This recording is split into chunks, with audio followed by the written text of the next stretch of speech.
In the blistering Texas summer of 1840, a massive Comanche war party over 500 warriors strong swept through settlements along the Guadalupe Valley, torching homes, slaughtering dozens of settlers, and hauling away some 3,000 stolen horses laden with plunder from sacked coastal towns like Linnville. Yet this audacious raid, the largest in Comanche history, stemmed not from mere aggression but from the raw wound of betrayal. Just months earlier, 35 of their chiefs had been gunned down in a San Antonio council house under a flag of truce. Was this eruption of violence an inevitable clash of empires? Or could a single act of treachery have been averted to prevent the bloodshed at Plum Creek? On the 19th of March, 1840, the council house fight in San Antonio unleashed a betrayal that shattered Texas-Comanche relations. 65 Comanche delegates, including 33 chiefs, arrived under a flag of truce to negotiate peace, offering one captive 5-year-old Matilda Lockhart, kidnapped in December 1838 and returned with her nose burned off, scalp wounds exposing bone, and scars from brutal beatings that sparked Texan outrage. When officials demanded the immediate release of all 15 to 16 KN-owned hostages, the Comanche resisted, and Texan troops opened fire in the cramped council chamber, killing 35 Comanche men while losing 7 of their own, a massacre. S.C. Gwynn calls akin to shooting fish in a barrel, a violation of diplomatic norms that ignited a firestorm of Comanche vengeance. This slaughter fueled the resolve of Chief Buffalo Hump, or Pochanaquor Hip, a Pennateca Comanche war leader whose name evoked the mighty bison, central to his people's identity and survival. Seizing the collective grief, he rallied over 500 warriors with a vision to drive Anglo settlers into the Gulf of Mexico, a defiant counterpoint to the settlers' manifest destiny that sought to erase native presence. This call for retribution, documented in Texas historical records, transformed personal loss into a strategic campaign, setting the stage for the largest indigenous raid on Anglo settlements in U.S. history. The Comanches' dominance as horsemen and traders had shaped the southern plains since the early 1700s, forging an empire that displaced Apache groups like the Lipan and Mescaleros southward by the 1730s through superior equestrian tactics and control of buffalo-rich territories. Yet, from the 1820s, an influx of 40,000 Anglo settlers from Kentucky, Tennessee, and Arkansas into the Republic of Texas disrupted this balance, intensifying competition for grazing lands and water. Scholar Pekka Hämäläinen describes this as a clash of two imperial forces, where Comanche adaptability met settler expansion in a cycle of mutual retribution, neither side solely culpable in the escalating struggle for survival. In early August 1840, Buffalo Hump's war party estimated at 400 to 600 warriors, accompanied by an equal number of women and children, descended southward from the Texas Hill Country, deviating from standard Comanche raids by maintaining a cohesive force for amplified vengeance. This unprecedented scale, as historian S.C. Gwynn notes in Empire of the Summer Moon, stemmed from the Pennateca Band's resolve to retaliate for the Council House Massacre, employing refined hit-and-run tactics on horseback that had dominated plains warfare for over a century, allowing them to cover vast distances up to 50 miles daily while striking isolated settlements with bows, lances, and captured firearms. The assaults peaked at Victoria on the 6th of August and Linnville on the 8th of August. In Victoria, raiders killed around 15 settlers and captured several, but Linnville suffered the brunt as the Comanche looted warehouses stocked with imported goods, donning pilfered items like silk top hats, lace dresses, and umbrellas, not just as trophies but as a biting satire of settler excess, according to eyewitness accounts compiled by the Texas State Historical Association.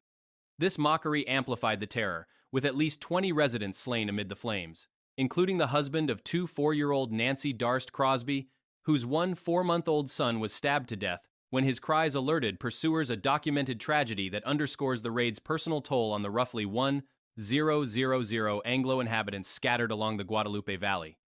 Captives like Crosby and up to 25 others faced grueling marches northward, enduring customary Comanche practices of assault, forced labor, or execution as reprisals, with historical records from survivors revealing that women were often stripped and tied to horses for days, their treatment mirroring the dehumanization inflicted on native prisoners by Texan forces. Yet, a balanced examination, as Pekka Hämäläinen argues in the Comanche Empire, frames this as mutual savagery in a colonial war. Settlers branded Comanche as savages to justify land grabs, while warriors used captives as bargaining tools against what they perceived as genocidal encroachment, evidenced by the Republic of Texas's policies that had already displaced thousands of indigenous people. The raid's massive plunder over 3,000 stolen horses, bolts of cloth, iron pots, rifles, and ammunition from Linnville's stores proved a double-edged sword, weighing down the party and forcing a slow retreat along the same southeast trail used for the advance. This break from traditional Comanche strategy of scattering post-raid as Gwynn analyzes, exposed them to trackers, turning what began as a triumphant sweep covering 200 miles in days into a vulnerable procession that invited Texan pursuit and set the stage for inevitable confrontation. The Texas Rangers, officially organized in 1835 by Stephen F. Austin as a paramilitary unit to protect settlements from native raids, faced a staggering 50% mortality rate from relentless skirmishes that claimed over 100 lives in their first 5 years alone, forging a hardened core of survivors. As word of the Comanche raid spread, they rallied under iconic figures like Ben McCulloch, a 28-year-old surveyor turned fighter known for his marksmanship, Edward Burleson, a veteran colonel from the Texas Revolution with a reputation for bold tactics, and Matthew Old Paint Caldwell, nicknamed for his freckled complexion and prior command in Indian campaigns. Bolstering their efforts were Tonkawa scouts led by Chief Placido, whose tribe reduced to fewer than 200 members by decades of Comanche aggression that had driven them from central Texas hunting grounds harbored deep-seated vendettas, providing invaluable tracking skills honed from generational conflicts. As historian Walter Prescott Webb details in the Texas Rangers, emphasizing how such alliances amplified the Rangers' effectiveness against elusive foes. Meanwhile, local militias swelled to approximately 200 volunteers, drawn from nearby settlements like Gonzales and Bastrop, under the command of Felix Houston, a 40-year-old lawyer and former adjutant general of the Texas Army, whose lack of frontline experience in native warfare would soon draw criticism. They converged at Plum Creek, a shallow 20-mile-long tributary of the San Marcos River located roughly 40 miles northeast of San Antonio, strategically placing themselves directly across the Comanche's northward retreat path on the 11th of August, 1840. This positioning, amid the rolling prairies dotted with post oaks, aimed to intercept the laden raiders before they reached the safety of the hill country, a move that Texas chronicler J.W. Wilbarger praises as a rare instance of coordinated frontier defense, though it highlighted the militia's reliance on ranger expertise to offset their numerical and experiential shortcomings. These collaborations reveal intricate intertribal dynamics. The Tonkawa's partnership with Texans, formalized through treaties like the 1838 agreement that promised them protection in exchange for scouting, exemplifies how colonial powers exploited native rivalries in a divide-and-conquer strategy, pitting groups against each other for survival amid shrinking territories. With the Tonkawa having lost over 80% of their population to Comanche raids and diseases since the 1700s, their alliance challenged oversimplified views of unified indigenous resistance, as scholar Brian DeLay argues in War of a Thousand Deserts, portraying it as a pragmatic adaptation where weaker tribes navigated European expansion by aligning against dominant rivals like the Comanche, thus adding layers of fairness to the narrative of frontier conflict.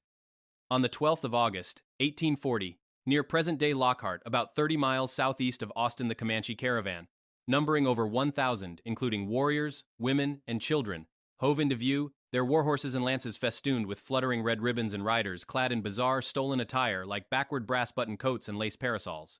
Felix Houston's 200 militiamen hesitated, dismounting to fire defensive volleys from rifles and pistols, a critical blunder against the Comanche's mounted mobility, as these plains horsemen, capable of launching arrows at 20 per minute while galloping outclassed dismounted foes, a tactical mismatch historian S.C. Gwynn in Empire of the Summer Moon attributes to the settlers' underestimation of native equestrian supremacy that had dominated warfare for generations.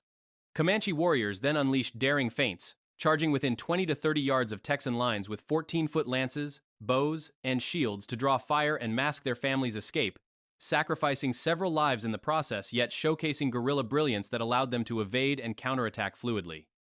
Military analysts like Walter Prescott Webb in the Texas Rangers laud this as masterful diversionary tactics, where individual riders performed acrobatic maneuvers hanging off horses' sides for cover rooted in centuries of plains combat, turning potential rout into a calculated delay that bought precious time for the vulnerable caravan. The momentum shifted dramatically when a prominent Comanche chief, possibly Isomania, adorned with a white buffalo hide shield believed to confer bulletproof medicine, was felled by Texan bullets during a bold advance, shattering the warriors' spiritual confidence and triggering a disorganized retreat. Frustrated Rangers, including Ben McCulloch, who exhorted, "Charge them!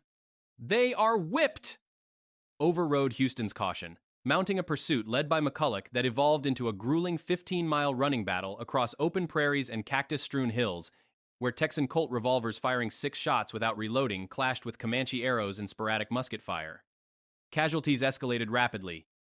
Texans inflicted at least 80 Comanche deaths, including warriors, women, and children caught in the crossfire, with accounts from participants like John Jenkins describing merciless executions of the wounded to prevent regrouping, while Texan losses remained minimal at 1 killed and 7 to 8 wounded, a disparity Gwyn highlights as stemming from superior repeating firearms that overwhelmed traditional bows and lances in sustained engagements.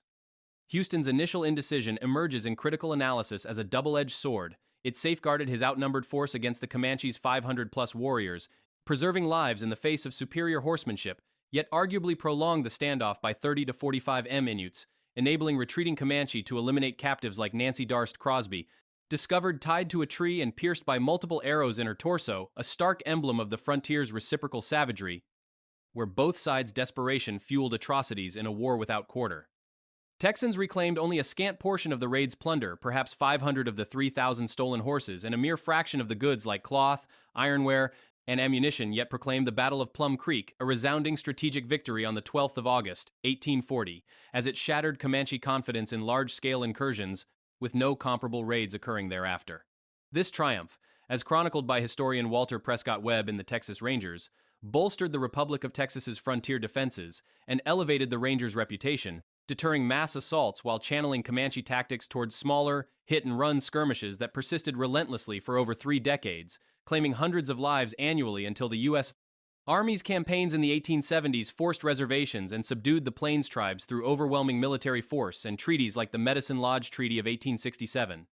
For the Comanche, the defeat deepened existing rifts among bands like the Penateca, Yamparica, and Noconi, accelerating a population plunge from an estimated 20,030 0-inch the early 1800s to fewer than 1,500 by 1875, ravaged by epidemics such as the 1848-1849 cholera outbreak that killed thousands and relentless warfare that eroded their buffalo-based economy. Despite this devastation, their resilience shone through nomadic adaptability, migrating across 240,000 square miles with horse herds numbering in the tens of thousands, serving as a profound testament to indigenous ingenuity, as Pekka Hemalainen asserts in the Comanche Empire, portraying them not as vanquished victims but as a sophisticated society that innovated trade networks and warfare strategies against insurmountable colonial pressures. This clash unveils broader dialectics of tragic irony. Mutual dehumanization pervaded the frontier, with Texan Rangers undergoing a Darwinian culling where only the most ruthless survived their 50% mortality rate, eerily paralleling the Comanche warrior ethos that prized proven bravery through raids and vision quests. A counterfactual perspective, echoed by S.C. Gwyn in Empire of the Summer Moon, probes whether authentic diplomacy following the Council House fight, perhaps through equitable hostage exchanges and land guarantees, might have nurtured coexistence, potentially averting a vicious cycle that exacted over 1,000 settler and 2,000-3,000 Comanche lives in the ensuing decades, forcing us to confront how fleeting opportunities for peace fueled endless retribution.